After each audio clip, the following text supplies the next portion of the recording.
ఆదిలాబాద్ జిల్లాలో ఏసీబీ దాడులతో అధికారులు వణుకు పుడుతోంది. డిఎంఎండ్హెచ్ఓ ఆఫీసులో ఏసీబీ అధికారులు సోదాలు చేస్తూ ఉండడంతో ఆఫీస్ సిబ్బంది భయపడిపోయారు. వారి గదులకు తాళాలేసుకుని పరారయ్యారు. ఆఫీసుల టెండర్లు మాత్రమే కనిపిస్తున్నారు. ఆదిలాబాద్ జిల్లాలో పరిస్థితిని మా ప్రతినిధి సారంగపాణి అందిస్తారు. ఆదిలాబాద్ జిల్లా కేంద్రంలో ఏసీబీ దాడులు కలకలం సృష్టిస్తున్నాయి. డిఎంఎండ్హెచ్ఓ ఆఫీసులో ఏసీబీ అధికారులు తనిఖీ చేస్తున్నారు.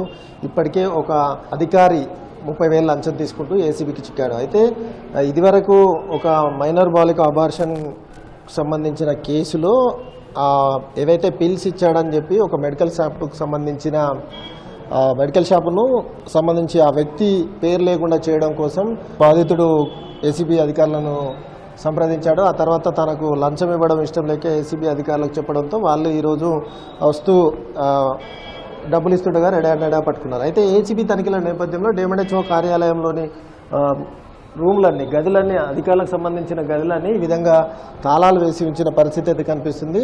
లంచ్ కంటే ముందే అందరూ వెళ్ళిపోయిన పరిస్థితి. అయితే డిఎంఎండ్హెచ్ఓ మాత్రం కలెక్టర్తో సమావేశం ఉన్న నేపథ్యంలో కలెక్టర్ ఆఫీస్కి వెళ్ళినట్టుగా అయితే సమాచారం ఉంది. అయితే మిగతా అధికారులు మాత్రం పూర్తిగా తాళాలు వేసి కార్యాలయం మొత్తం పూర్తిగా బోసిపోయిన పరిస్థితి అయితే మనం ప్రస్తుతమే చూసుకోవచ్చు. ఏ రూమ్ చూసినా డోర్లు వేసి లాక్ వేసి ఉన్న పరిస్థితి. అయితే కార్యాలయంలో ఈ విధంగా ఉండడానికి కారణం ఏంటిది అనేది కనుక పరిశీలిస్తే ఒకవైపు ఏసీబీ రైడ్స్ జరుగుతున్న నేపథ్యంలో వీళ్ళు అందరూ వెళ్ళిపోయి ఉన్నారనేది మనకు సమాచారం అందుతుంది. అయితే ఇక్కడ దీనికి సంబంధించిన అటెండర్లు అదే ఇక్కడ స్టాఫ్ ఉన్నారు, వారితో మాట్లాడించే ప్రయత్నం అయితే చేద్దాం.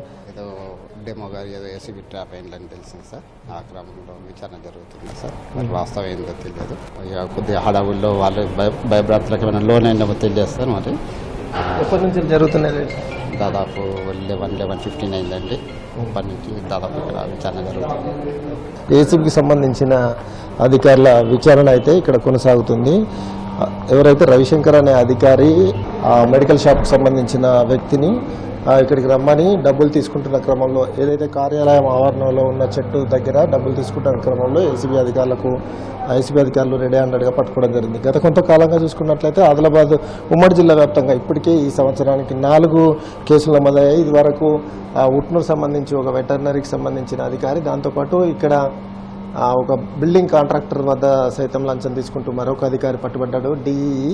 అదేవిధంగా బైన్సాలో ఎక్సైజ్ సంబంధించిన 2 స్టాఫ్ పట్టుబడడం జరిగింది. ఇక్కడ తాజాగా డిఎంఎండ్హెచ్ఓ కార్యాలయంలో మాస్ మీడియాకు సంబంధించిన అధికారి రవిశంకర్ 30,000 లంచం తీసుకుంటూ పట్టుబడ్డారు. అయితే ఏసీబీ తనిఖీలు ఈ రైడ్స్ నేపథ్యంలో కార్యాలయ సిబ్బంది మాత్రం లంచ్ కంటే ముందే తాళాలేసి వెళ్ళిపోయిన పరిస్థితి ఇక్కడ కనిపిస్తుంది. ముఖ్యంగా ఇటు ఏసీబీ అధికారులు సైతం మారువేషాల్లో వచ్చి ఎవరైతే లంచం తీసుకుంటుండగా పట్టుబడ్డాడో ఆయనను పట్టుకున్నట్టుగా మనకు సమాచారం అందుతుంది. కొంతమంది లుంగీలు కట్టుకొని రావడం, అదేవిధంగా కొంతమంది టవల్స్ వేసుకోవడం, బయటకు వస్తే ప్యాంట్ షర్ట్ వేసుకొని వస్తుంటారు. కానీ ఇక్కడ లుంగీ టవల్స్ వేసుకొని వచ్చి పట్టుకున్నట్లుగా మనకు సమాచారం అందుతుంది. అయితే దానికి సంబంధించి పూర్తి స్థాయి వివరాలు మరి కాసేపట్లో వెల్లడిస్తామని ఏసీబీ అధికారులు అయితే స్పష్టం చేస్తున్నారు. కెమెరామెన్ సత్యంతో సారంగపాణి, NTV, ఆదిలాబాద్.